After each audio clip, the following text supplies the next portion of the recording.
ये मेरे spiritual father ने मुझे सिखाया था कि जब तुम लोगों से बात भी कर रहे हो तो अपनी स्पिरिट में प्रार्थना करो। कई बार जब आपकी लाइफ में मैं आता हूं और ले हैंड करता हूं, आपको परमेश्वर प्रोफेटिक वर्ड बताता है, मैं आपके साथ बात कर रहा हूं, लेकिन इनसाइडली मैं परमेश्वर से बात कर रहा हूं।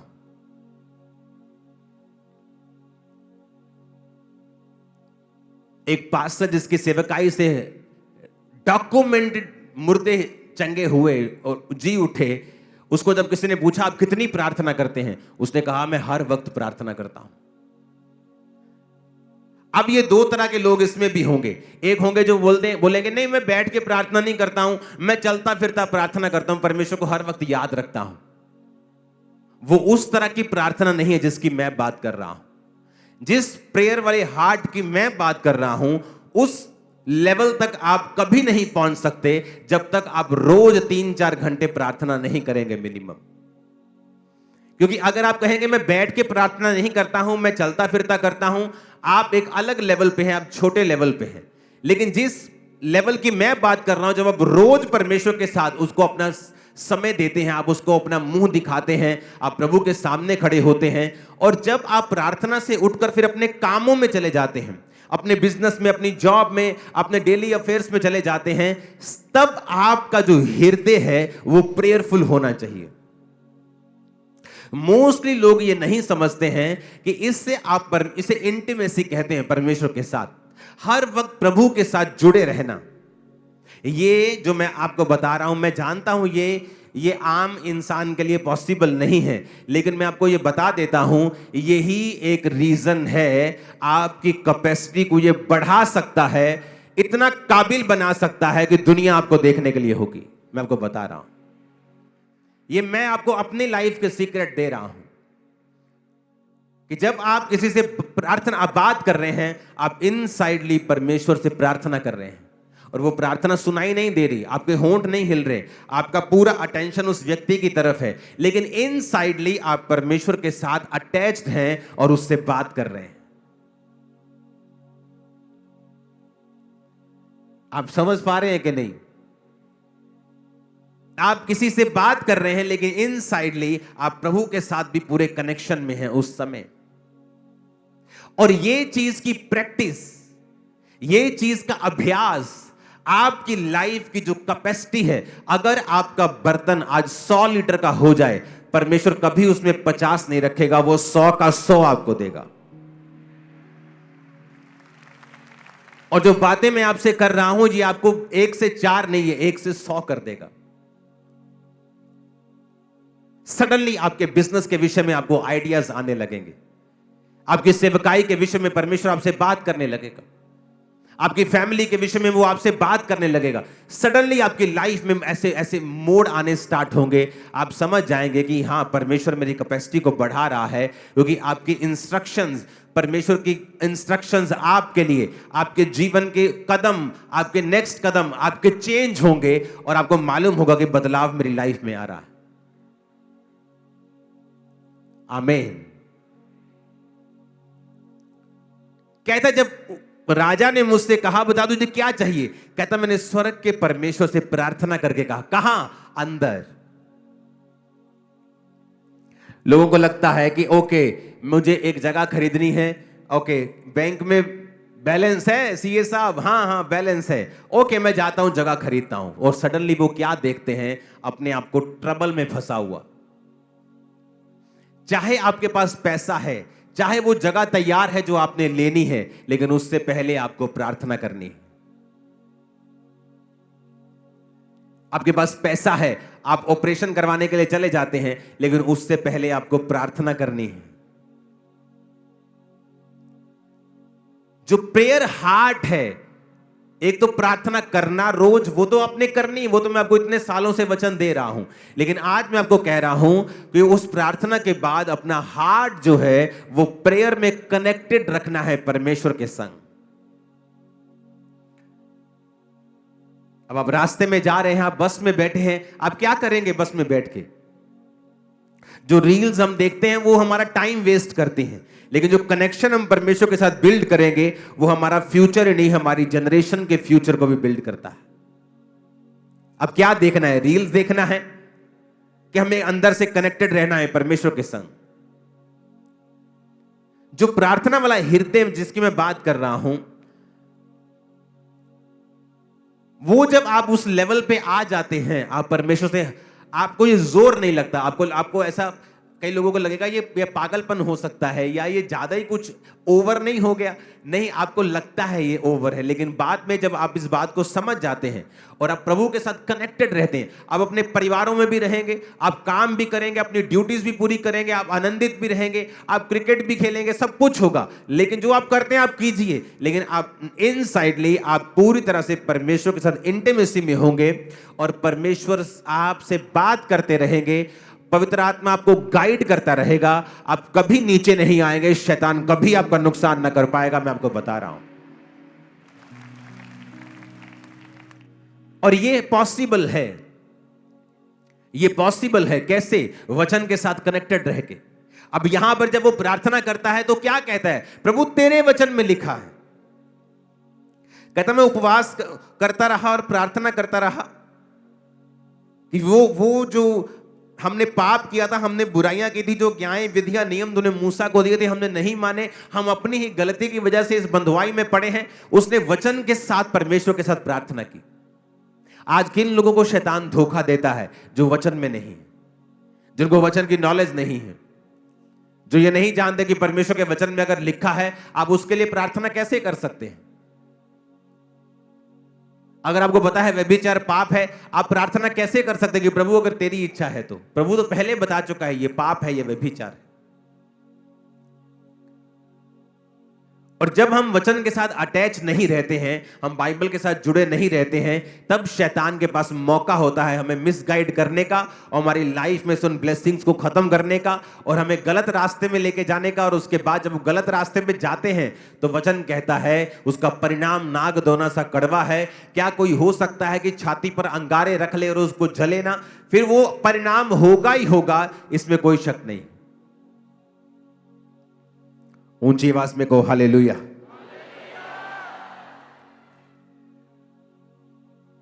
इसीलिए स्टिल रहना, शांत रहना, अपने स्पिरिट को अंदर से शांत रखना और अपना ध्यान परमेश्वर की ओर लगाना। और दूसरा, प्रार्थना वाली स्पिरिट और हृदय रखना। वो प्रार्थना वाला हृदय जो परमेश्वर के साथ कनेक्टेड हो और परमेश्वर के साथ जुड़ा हुआ हो। हालेलुया।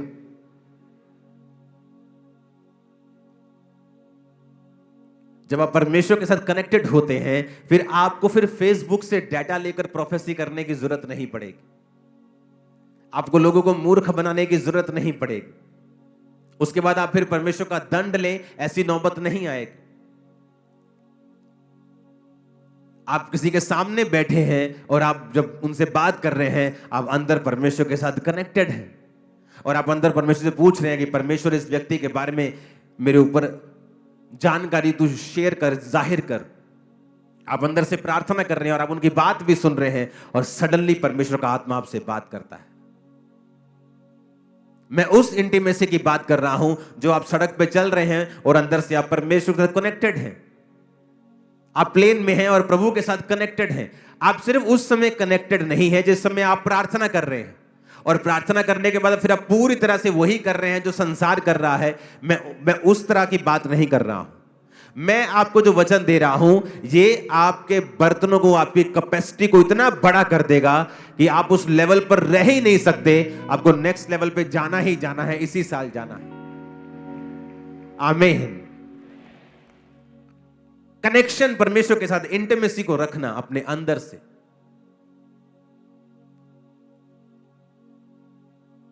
हालेलुया। और ये लेवल तभी पॉसिबल है जब आप रेगुलर प्रेयर करने वाले हैं। खुदा ने कहा जब तू प्रार्थना करे तो जा और अपने द्वार को बंद करके कुंडी लगाकर प्रार्थना कर, तेरा पिता जो गुप्त में देखता है तुझे प्रार्थना का उत्तर देगा। जब तू उपवास करे तो जा और अपने सिर को तेल मल के अपने मुंह को धो कि तेरा मुंह उतरा हुआ ना हो, ताकि तेरा पिता तुझे गुप्त में उपवासी जाने। जो तू गुप्त में करेगा तेरा पिता उसे उसका फल देगा। जब तू दान करे उन्हें कहीं नहीं कहा अगर तू दान करे, अगर तू उपवास करे, अगर तू प्रार्थना करे। उसने कहा जब, यानी प्रार्थना करना, प्रार्थना का हृदय रखना, और सातवां है जो कुछ भी करना उसे गुप्त में करना। बाइबल कहती जब प्रेरितों के काम की कलीसिया शुरू हुई, 120 लोगों के ऊपर जब पवित्र आत्मा उतरा और परमेश्वर का वचन पूरा हुआ कि जब तक प्रतिज्ञा पूरी ना हो, पवित्र आत्मा ना उतरे, तब तक यरूशलेम में मेरी बाट जोहना। जब पवित्र आत्मा उतर गया, गैर भाषा उतरी, तो तब कलीसिया की शुरुआत हो गई। जब कलीसिया की शुरुआत हो गई, तो कलीसिया जब स्टार्ट हुई, जब कलीसिया के खर्चे शुरू हुए, तो वचन कहता है कलीसिया के लोगों ने अपनी अपनी प्रॉपर्टी बेचकर प्रेरितों के पांव के ऊपर उस पैसे को रखते थे, और वो उस पैसों से पूरी कलीसिया के काम को चलाते थे और सारी सेवकाई को वो करते थे। आज जब भी शैतान आपकी आशीष को खाना चाहेगा, वो आपको एक ऐसा दान वाला बना देगा, दान करता बना देगा, जिसे पूरी दुनिया इंटरनेट के ऊपर जानती है। और ये इसलिए है क्योंकि शैतान आपकी आशीष को खाना चाहता है। मेरी टीम को मुझे कहते 15 साल हो चुके हैं कि आप जो कुछ करते हो हमने ऐसा कहीं नहीं देखा है, आप इसे दिखाया करो, और मैं कभी नहीं दिखाता हूं। आपने जो चैरिटी के काम मेरे देखे हैं इंटरनेट के ऊपर, जो में हम दिखाते हैं, वो हमारा 1% भी नहीं है, 1%। और सिर्फ इस मकसद के लिए है कि जो 2300 से 2500 मेंटरशिप के अंडर पास्टर्स हैं, जो लाखों कलीसिया हैं, दूसरे कितने देश है जो यहां नहीं आ सकते, वो हमें देखें और अपनी कलीसिया में उसी तरह से फॉलो करें। जब भी शैतान आपको देखता है कि आप अच्छे हैं, वो मेक श्योर करेगा कि आप कहीं ना कहीं से वचन को ब्रेक करें, ताकि आप पूरी आशीष परमेश्वर से ना ले सके। क्यों एक सिस्टम बनाया गया कि अब ऐसा भी तो हो सकता है कि प्रेरित कहते हैं कि ठीक है भाई, तुमने अपना घर बेचा, ये 10 लोगों की घर की किस्त जानी है, ये 4 लोगों का राशन जाना है, तुम ऐसा करो, इनको दे दो। उनको आमने सामने नहीं करवाया। चर्च किस लिए? क्योंकि जब आप चर्च में, मैं भी चर्च में बोता हूं, आपका चर्च ये होगा, मेरा अलग होगा। मैं अपना टाइल्स जब बोता हूं, वो किसके बेहतरी में यूज हुआ है, अगर उसको ये पता है फिर तो मेरी महिमा हो गई। पर जब आप चर्च में बोते हैं, आपको नहीं पता आज आपका टाइथ किसी वीडियो के लिए जा रहा है, क्योंकि आप जानते हो इस चर्च में आप जब बोते हो तो मैं तनख्वाह में नहीं हूं, आपका पैसा मेरे पास नहीं आता है। आपकी ऑफरिंग को देखे मुझे सालों हो गए हैं, सालों, ईयर्स। वो एक बड़ी टीम गिनती है, बैंक में जमा करवाती है, बैंक से खर्चे होते हैं, मैं साइन करता हूं चेक्स के ऊपर, और एक टीम उस सभी को देखती है। In house CA, outside CA, in house team, disciples की टीम उसे चेक करती है कि सब कुछ, पैसे की गड़बड़ी कहीं भी ना हो। आपको नहीं पता, मुझे नहीं पता मेरा पैसा किस भले काम के लिए लगा, और वही गुप्त है, इसीलिए आप फल पा रहे हो। लेकिन जब आप इंटरनेट पे चले जाते हो और आप अपनी सारी जो भी आप करते हो उसे इंटरनेट पे डालते हो, क्या करता है शैतान? अगर वो देखता है कि एक विश्वासी अमीर है, वो ये कोशिश करेगा कि उसको बोले कि तू अपनी चैरिटी कर, तू खुद इंटरनेट के ऊपर आ, ताकि लोग, क्योंकि जब लोग ऐसा काम करते हैं तो आपको गुड फील होता है। Every good feeling is not from God. और आपको लगता है कि लोग आपको अप्रिशिएट कर रहे हैं, लोग आपको अच्छा कह रहे हैं। नो, ये बिब्लिकल नहीं है। मैं न्यूयॉर्क में एक चर्च में था। न्यूयॉर्क टाइम्स स्क्वायर दुनिया का सबसे महंगा एरिया है, और मैं वहां पे गया, और एक वहां पे चर्च में जो हेड हैं वो मेरे क्रूसेड के ऊपर थे, और वहां पर जो चर्च के हेड हैं उन्होंने मुझे इनवाइट किया कि आके आप आएंगे। मैंने कहा मैं क्यों नहीं आऊंगा, वो पिक्चर्स हैं हमारे पास वो चर्च की, अगर वो जाती हैं स्विचर्स पे तो भेजना आप। वो चर्च को जब हमने अंदर गए, हम इनवाइटेड थे, वहां हमने देखा, तो वो चर्च के बारे में बताया कि आज उस जो चर्च की वैल्यू है वो 900 करोड़ रुपए है। और आप इमेजिन करो, जिस चर्च को खरीदा गया वो एक पोर्नोग्राफिक थिएटर था। वहां गंदे काम होते थे, लाइव नंगी लड़कियां वहां पे नाचती थी। और एक यहूदी बिजनेसमैन आया और उसने कहा मैं ये थिएटर को खरीदना चाहता हूं। और उस थिएटर को उसने करोड़ों में, करोड़ों नहीं, खरब अरबों में खरीदा, एक चर्च को दान दिया और सब गंदा काम एक दिन में बंद करवा दिया। और सुनो मेरी बात, आज तक उसकी फोटो नहीं पता कि वो व्यक्ति कौन है, वो कौन है। उस पास्टर ने मुझे बताया कि थोड़े दिन पहले यहां पे लोग आए थे और उन्होंने इस चर्च की वैल्यू को बताया कि हम आपको 800-900 करोड़ रुपए देने के लिए तैयार हैं। 900 करोड़, आप इस चर्च को छोड़ दो। जब वो चर्च थिएटर से चर्च में कन्वर्टेड हुई तो वहां पर फिर लॉ बना दिया गया कि अब कोई भी चर्च नहीं बनेगी थिएटर से। वो इतना बड़ा मुद्दा वहां पे बन गया था। वो आज टाइम्स स्क्वायर की ओनली चर्च है जो हर टाइम ओवर भरी रहती है, क्योंकि टाइम्स स्क्वायर में हर जगह जाने के लिए आपको डॉलर्स लगते हैं आपको, लेकिन वो चर्च फ्री सर्विस, जब कहती है फ्री सर्विस, फ्री सर्विस, लोग बहुत आते हैं वहां चर्च में वचन को सुनने के लिए। कितने मेरी बात को समझ रहे हैं? और आज तक उसका डोनर कौन है किसी को पता नहीं, कहीं उसकी फोटो नहीं लगी। लेकिन हमें चाहिए होता है अगर हमने 50,000 रुपए दिया, पत्थर पे नाम लिख के हमारा चर्च में लग जाए।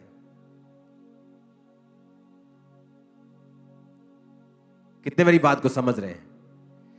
क्राइस्ट ने हमें अलग तरह से बुलाया है। ये देखो चर्च आ गई सामने।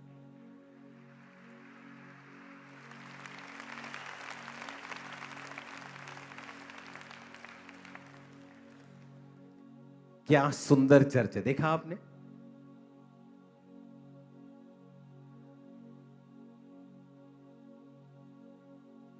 ये वो हॉल है जहां हम गए थे। इसके आसपास ऊपर नीचे बहुत से हॉल्स, बहुत से ऑफिसेस, बहुत सी इसमें और भी चीजें हैं इस हॉल में। वेरी ब्यूटीफुल, बहुत शानदार, जबरदस्त। और यहां पर एक भी जगह आपको मालूम नहीं होगा कि किसने। और इमेजिन करो, एक बिजनेसमैन आया और उसने परमेश्वर के नाम के लिए इतना बड़ा काम कर दिया। जो बड़े बिजनेसमैन हैं उनका मकसद अपनी एनजीओ खोल के चैरिटी करना नहीं होना चाहिए, क्योंकि उसमें लोग आपको जानते हैं, आपकी फोटो जानते हैं, आप जानते हैं। इसलिए परमेश्वर ने चर्च सिस्टम को बनाया कि जब आप चर्च में बोते हैं, लोग नहीं जानते हैं कि वो पैसा जिनकी मदद हो रही है, जो मेडिकल जिनके ट्रीटमेंट चल रहे हैं, यूनिवर्सिटीज की फीसेस जा रही हैं, बच्चों की स्कूल फीसेस जा रही हैं, जो अनाथ बच्चे भी मैंने गोद लिए हुए, आपको शायद नहीं मालूम होगा, वो भी आप जब बोते हैं उन्हीं पैसों से उनकी सेवा हो रही है। तो जब आप बोते हैं तो वो एक सीक्रेट मिशन बन जाता है। इसलिए परमेश्वर ने चर्च व्यवस्था शुरू की कि हर एक व्यक्ति चर्च में पैसों को लाता था और चर्च में एक कमेटी बना के उन सभी पैसों को लोगों की बेहतरी के लिए काम कर दिया जाता था। तो आज इस चीज से बच के रहना है। अगर आप फाइनेंशियली ब्लेस्ड हैं, मेक श्योर कि चर्च के बड़े से बड़े कामों के लिए आप आगे होने चाहिए। यह है परमेश्वर का एक्चुअल प्लान आप लोगों के लिए। यह है परमेश्वर का मास्टर प्लान आप लोगों के लिए। अगले महीने झारखंड में क्रूसेड है, बहुत बड़ा। तो जब क्रूसेड टीम मेरे पास आई तो मैंने उनको बताया कि मैं इंडिया में मुझे 1000 इनविटेशंस हैं क्रूसेड्स के, 1000 से भी ज्यादा ही होंगे। लेकिन जब मैं नाम लेना चाहता हूं उन क्रूसेड्स का, जब मैं क्रूसेड पे गया तो लोगों की टिकटें बिकी वहां पे, जो फ्रंट पे बैठना चाहते हैं चेयर्स के ऊपर, उनकी टिकटें बिकी। और मैंने उस चीज का विरोध किया कि अगर आपने मुझे बुलाना है तो आप मुझे बेच नहीं सकते, आप गॉस्पेल को बेच नहीं सकते। इसलिए मैं हमेशा बहुत कम मैंने डेट्स दी हैं इंडिया की दूसरी स्टेट्स की क्रूसेड्स के लिए। लेकिन जब झारखंड की टीम आई तो मैंने उन्हें बताया कि मैं इस चीज से डरता हूं और इस चीज से मुझे घिन आती है कि जब ये चीजें होती हैं। तो मैंने कहा मैं एक सिस्टम बनाऊंगा कि झारखंड के लिए एक नंबर को हम लॉन्च करेंगे, आज नहीं फिर कभी, या आज भी हम दे सकते हैं वो नंबर अगर आपके पास है तो। सिर्फ नंबर, क्रूसेड की डेट्स नहीं देनी है, वो मैं आपको 1-2 हफ्ते में बता दूंगा। तो इसके लिए हमने एक नंबर बनाया कि इस नंबर पे जो लोग क्रूसेड्स के लिए बोना चाहते हैं, चाहे वो झारखंड के हों, चर्चिस वहां पे कोई भी कलेक्शन अब नहीं कर पाएंगे। उससे क्या होता है कि जो चर्च करवा रही है, मान लो वो तो अच्छी है, लेकिन गलत नाम के ऊपर भी गलत लोग भी पैसा इकट्ठा करना शुरू कर देते। पापा आ रहे हैं, और प्रभु का दास आ रहा है, आप पैसा दो पैसा दो, तो मैसेज आने स्टार्ट हो जाते हैं कि आपके नाम से लोग पैसा इकट्ठा कर रहे हैं। तो मैंने एक सिस्टम बना दिया कि चर्च का, अगर खामरा चर्च का क्रूसेड है तो ये बात समझ ली जाए कि कभी भी इसके लिए कलेक्शन नहीं होगी। जिसने बोना है ये एक ही नंबर आपको दे दिया जाएगा, इस नंबर पे कॉल करो कि मुझे इस क्रूसेड के लिए बोना है, मुझे पार्टनर बनना है। और उसी दिन जब आप क्रूसेड होता है आपसे मिल लिया जाता है 1-1 मिनट के लिए, और बस हमें पता होता है कि ये 15 लोगों ने 1-1 लाख बोया, बाकी खर्चा ऑफरिंग से किया, बाकी खर्चा इससे किया। मुझे कोई फीस नहीं चाहिए कि मैं झारखंड में जाऊंगा, मेरी टीम बसों का खर्चा, फ्लाइट्स का खर्चा, होटल का, मुझे कुछ नहीं चाहिए। मुझे ये चाहिए कि सारा कुछ क्लीन हो, नीट हो, कोई पैसा कोई किसी से खाया ना जाए, किसी के साथ कोई हेराफेरी ना हो। तो ये नंबर मैंने बना दिया, सिस्टम बना दिया। अब जहां भी इंडिया में क्रूसेड होगा, आप इस बात को समझ लेना कि उसके लिए कहीं भी कलेक्शन, चर्च से कलेक्शन नहीं होगी। जिसने कुछ भी देना है, पार्टनर बनना है, वो इस नंबर पे कॉल करे। सारी दुनिया को पता होगा कि हाँ भाई इन लोगों ने बोया है, इसमें कोई भी हेरा फेरी का चांस खत्म हो गया, जीरो हो गया, खुदा ने रास्ते खोल दिए हैं। मुझे हमेशा से आदत है प्रोटोकॉल बना के चलने की। फिर वो जो प्रोटोकॉल परमेश्वर मुझे देता है वो लाइफ टाइम चलता है और उसमें कभी गड़बड़ नहीं होती। तो ये प्रोटोकॉल अब बन चुका है कि इस नंबर पे आप कॉल करो, बताओ कि मैं झारखंड क्रूसेड में पार्टनर बनना चाहता हूं, मैं उसमें बोना चाहता हूं, क्योंकि वहां खर्चा लाखों में होगा। क्रूसेड की डेट फाइनल हो चुकी है, मार्च में फाइनल हो चुकी है। आपको मैं बता दूंगा जब समय आएगा, राइट टाइम आएगा, मैं आपको उसको बता दूंगा।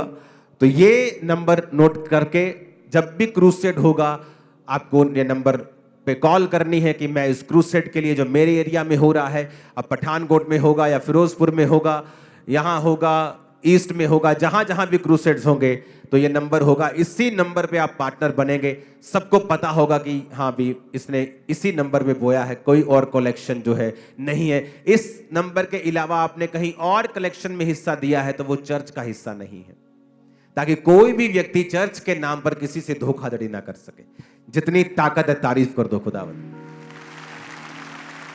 हालेलुया। तो अब हमें यह बात रखना है कि क्यों परमेश्वर कहता है प्रार्थना करो तो कुंडी लगाओ और गुप्त में करो। अगर तुमने रोजा रखना है तो ये नहीं तुम्हारी शक्ल बनी हुई हो, तुमने गंदे कपड़े डाले हुए, टाट डाल के तुम ऐसे झुक के चलो, लोगों को बताओ आज मेरे भाई ने रोजा रखा है। परमेश्वर कहता है रोजा रखो तो बाल अपने स्ट्रेट करो, जरा तेल लगाओ और थोड़ा मुंह पे तेल करके थोड़ा धो के पूरा साफ सफाई करके रखो कि तुम उज्जवल लगो लोगों में, ऐसा न लगे कि तुमने रोजा रखा है। तेरा पिता जो गुप्त में देखेगा तुझे उपवासी मानेगा और तुझे फल देगा। जब तू दान करे, तेरे दाहिने हाथ को पता हो, बाहिने को ना पता हो, तेरा दाहिना करे बाहिने को ना पता लगे, बाहिना करे दाहिने को ना पता लगे। जब तू दान करे तेरा दान भी गुप्त में हो। हालेलुया। अगर आप उन लोगों की हिस्ट्री देखेंगे जिन लोगों ने ओपनली आकर और बताया है कि मैं दानी हूं, मैं दानी हूं, आप देखेंगे उनकी रेपुटेशन एक समय में आकर बहुत खराब हो जाती है। उसका उनको कोई फायदा नहीं होता है। आपका दान गुप्त होना चाहिए। यही सिस्टम है। अगर हम अपने आप को कैपेसिटी में बढ़ते हुए देखना चाहते हैं तो जो विजन, जो दर्शन परमेश्वर देता है वो हमेशा कलीसिया को देता है। हालेलुया। परमेश्वर जो है वो मैनेजमेंट का परमेश्वर है। वो अगर आप मैनेजमेंट से बाहर जाएंगे, वो आपके संग कभी काम नहीं करता। वो परमेश्वर ऑर्डर का परमेश्वर है। आप कभी बाइबल में बताओ जब परमेश्वर ने मूसा को भेजा कि किसी विश्वासी से परमेश्वर ने बात की हो और मूसा से ना की हो? कभी नहीं। परमेश्वर का एक ऑर्डर था, ठीक है मैं मूसा को ठहराता हूं, मैं मूसा से बात करूंगा, मूसा तुमसे बात करेगा, ये मेरा ऑर्डर है। उस ऑर्डर के बाहर जब भी आप जाएंगे आपको हमेशा निराशा मिलेगी।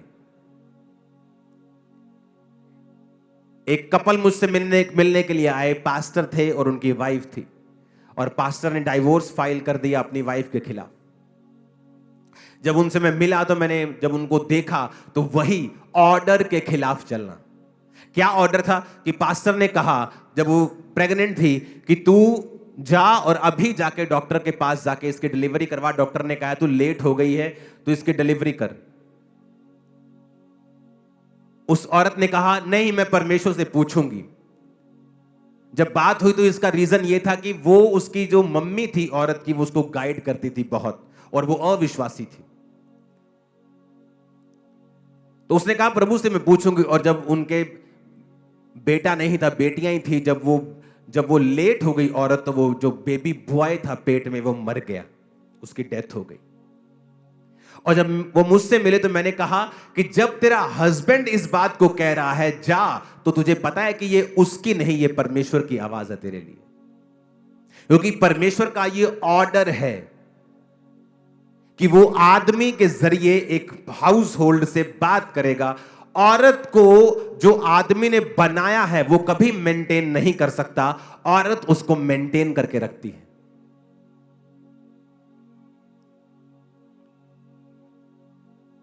मैंने कहा तब तुझे बोल दिया था, क्योंकि परमेश्वर मैनेजमेंट का परमेश्वर है, और दूसरा वो तेरा हस्बैंड है, तीसरा वो खुदा का दास भी है। और वहां पर जब वहां पे चीज ब्रेक हुई तो शैतान ने काम किया। तब मैंने उन्हें काउंसल करके भेजा, और मैं आशा करता हूं वो एक हो गए होंगे, जल्दी गवाही के लिए आएंगे। आमीन। शैतान चाहता है कि आप कहीं ना कहीं आप मैनेजमेंट के खिलाफ हो जाएं।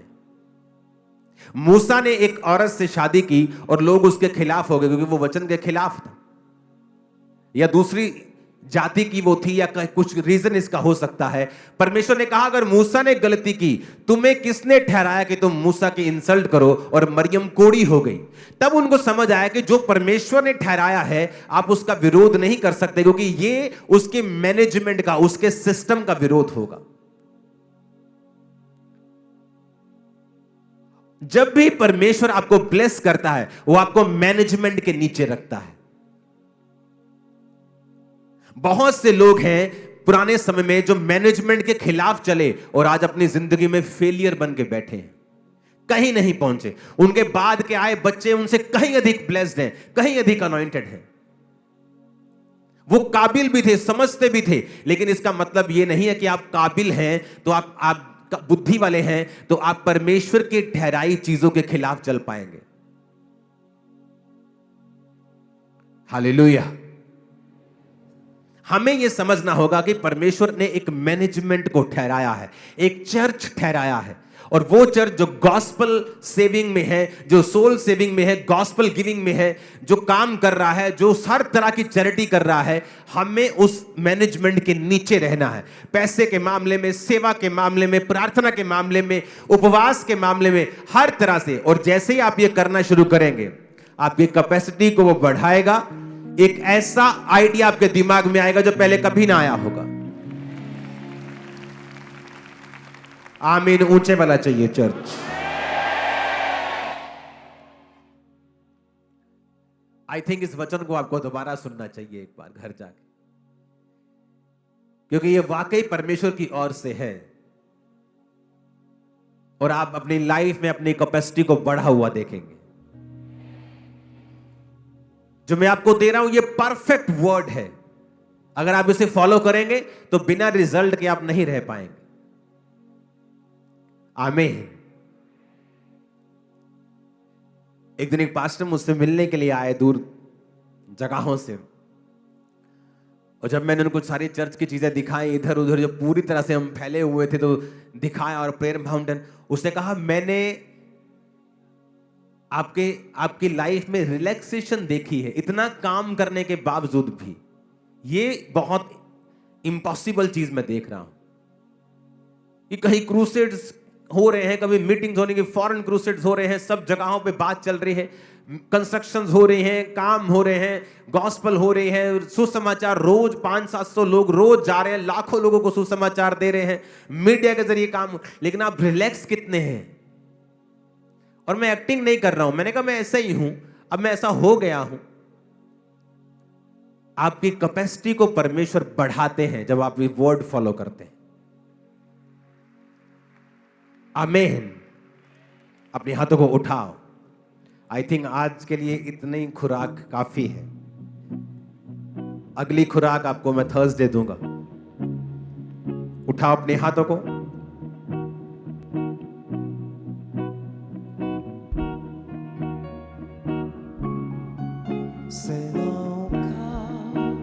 यहोवा